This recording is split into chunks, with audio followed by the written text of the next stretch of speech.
Fala aí, fanático vascaíno, fanática vascaína, que alegria encontrar você aqui nesta sexta-feira, a primeira sexta do ano. Sextou! Vamos juntos falar sobre a nossa paixão, que é o Vasco da Gama, falar de premiação do campeonato estadual. Hora dos Crias, uma temporada para apostar nos valores feitos em São Januário. Então vamos debater tudo isso e muito mais agora. Peço a você o seu like, não esqueça, é super importante para o nosso canal. Compartilhe o nosso conteúdo e se inscreve se você é novo, ainda não está inscrito no Fanático Vascaíno, que eu tenho certeza que esse ano vai ser um ano super especial para nós vascaínos. Vambora e vamos atualizar aqui agora, meus amigos, as notícias de hoje, tá? Primeiro, o interesse da Inter de Milão no Paulo Henrique, lateral direito do Vasco da Gama. A mídia italiana está especulando uma eventual negociação da Inter de Milão pelo lateral direito do Vasco da Gama. Uma negociação que giraria ali em torno dos 32 milhões de reais, 5 milhões de euros. Lembrando que o PH já tem quase 30 anos, né? Eu acho que essa é a última chance do PH de ir para o futebol europeu. Se ele não for nessa janela, acho que não vai mais.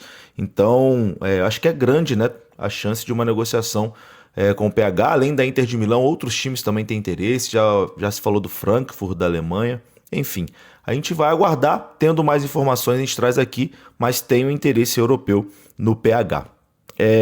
Temos atualizações também aqui sobre o zagueiro Alan Saldívia, zagueiro do Colo-Colo, que o Vasco tem interesse para essa temporada. O Vasco fez uma proposta, né, ao Colo-Colo de empréstimo com opção de compra por esse jogador, mas a proposta foi recusada pelo Colo-Colo. O Colo-Colo recusou a proposta vascaína por esse jogador. E enfim, o Vasco não deve desistir agora, o Vasco deve tentar mais uma vez essa situação com o Colo-Colo pelo Saldívia, e tendo atualizações, é claro, a gente traz aqui no canal Machão da Gama. Um outro jogador na mira do Vasco da Gama é o atacante André Henrique, do Grêmio. A informação é essa, que o Vasco tem interesse pelo atacante André Henrique do Grêmio. O jogador seria um desejo antigo do treinador Fernando Diniz, que gosta muito do atleta. A movimentação, inclusive, faz parte do planejamento da diretoria do Vasco para poder reforçar o setor ofensivo.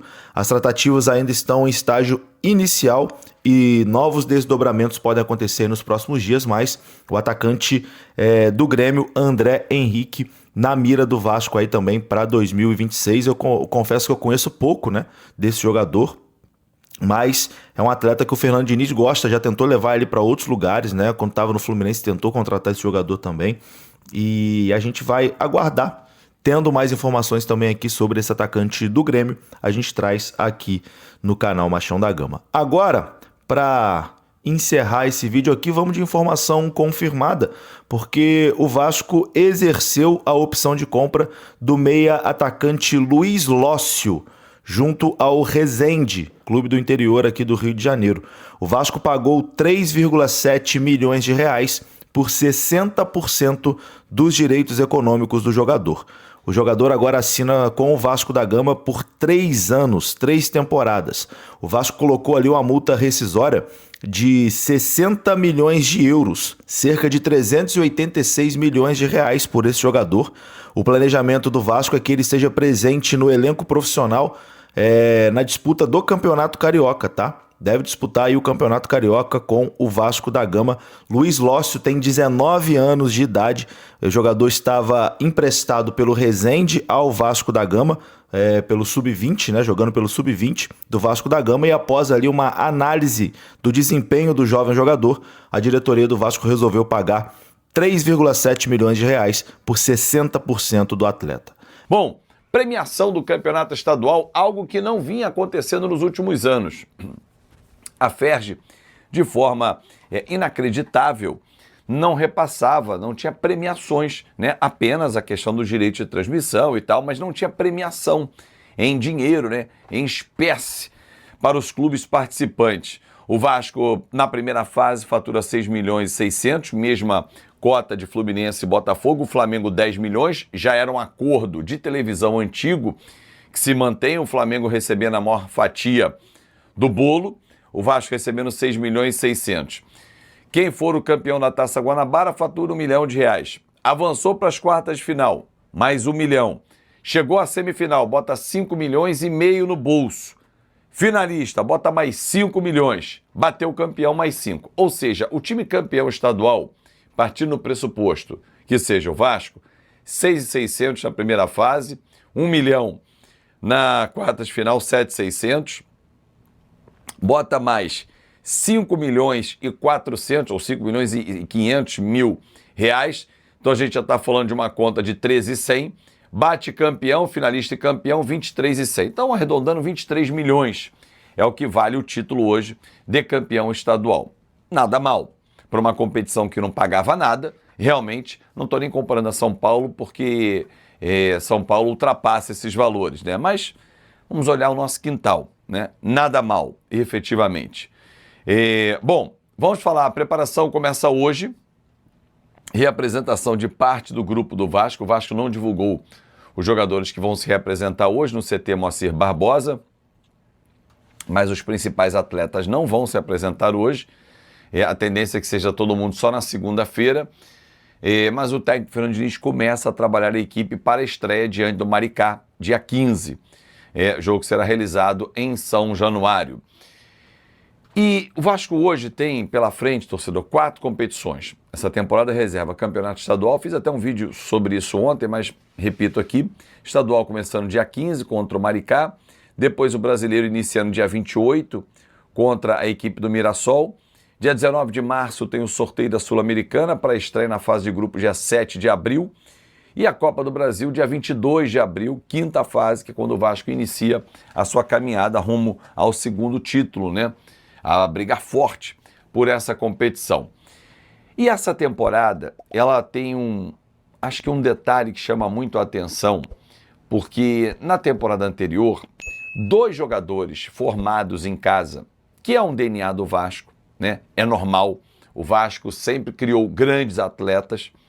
A gente pode pegar lá atrás, Roberto Dinamite, Romário, Edmundo, Carlos Germano, Giovani, Mazinho, Bismarck, William, Sorato, dentre tantos outros que eu vou citar aqui. Felipe Coutinho, mais recente, Alex Teixeira, enfim.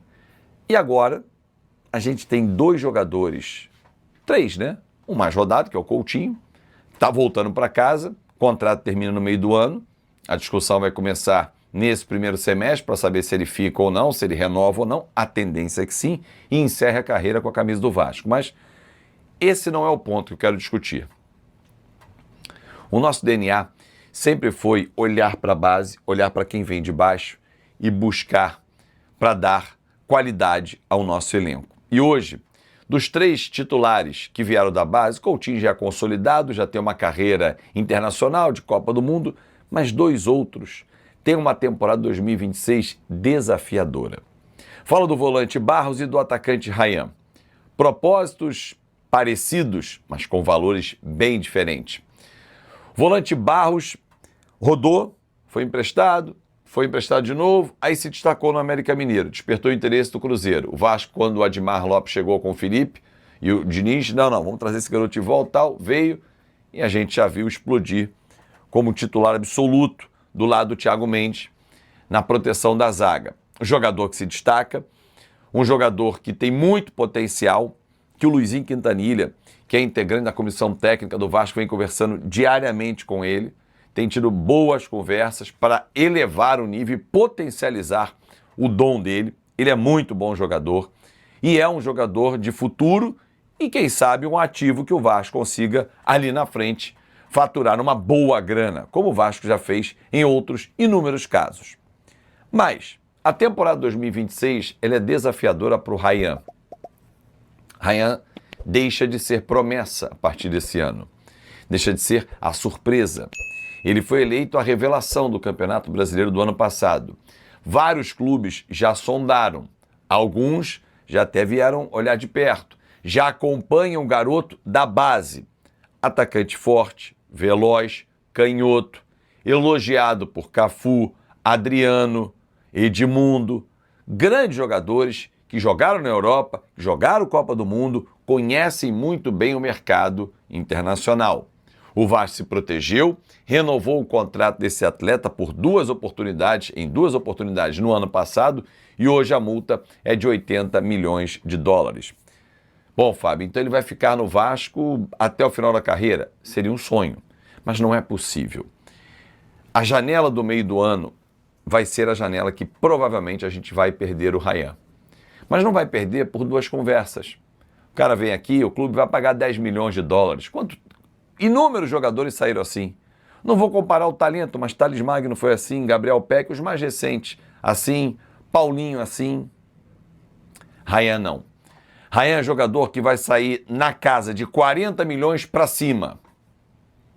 Por quê? Valorizou na temporada passada, foi destaque, fez gol pra caramba, é peça fundamental e ainda é novo, tem apenas 19 anos. No meio do ano vai completar 20, o mercado ainda absorve. Você já imaginou se ele começa a performar bem e vai para a Copa do Mundo? A esses 40 milhões que eu falei, pode botar já 55 a 60 milhões. Claro que esses 40 não vão ser só 40, tem metas e tal, mas sai por 40. 40 milhões de euros, a gente está falando é aproximadamente 245, quase 250 milhões de reais. Ah não, Fábio, tem que vender pelos 80. Torcedor, não se engane. A multa, ela é uma proteção ao clube. Ela não significa que o jogador vai sair por esse valor, mas é uma proteção. Agora, no atual cenário em que as contas começam a ficar equacionadas e equilibradas, com um fluxo de pagamento, com novas receitas, novos recursos pintando, ninguém vai tirar o Rayan com duas conversas. Duas mariolas tiram o Rayan. Não. Vai ter que botar caixas e caixas e caixas e caixas de dinheiro. É muito dinheiro. Falei 40 milhões de euros. Pelo menos a metade da multa é o que o Vasco começa uma negociação. E está certo, porque é um valor de uma promessa que esse ano vai ter que se comprovar. Porque agora é o ano do Cria, não só dele, do Barros também. E claro, do Felipe Coutinho. Por que não? Ainda tem lenha para queimar. O Fábio, que chegou na base do Vasco, renovou ontem com o Fluminense, 45 anos, mais 2 anos de contrato jogando em alto nível. Por que não esperar o Coutinho jogando em alto nível? Não dá para esperar o Felipe Coutinho brilhando com a camisa do Vasco no futebol brasileiro? Por que não? Talento ele tem de sobra. Fisicamente, vai fazer pré-temporada. Mentalmente, confiante. Total apoio do técnico da torcida. Por que não brilhar? Aliás, por que não os 3 crias não podem brilhar nessa temporada? É o DNA do Vasco. Um grande abraço. E aí pessoal, beleza? Não se esqueçam de se inscrever no canal, deixar o seu like e ativar o sininho das notificações. Um forte abraço, até o próximo vídeo.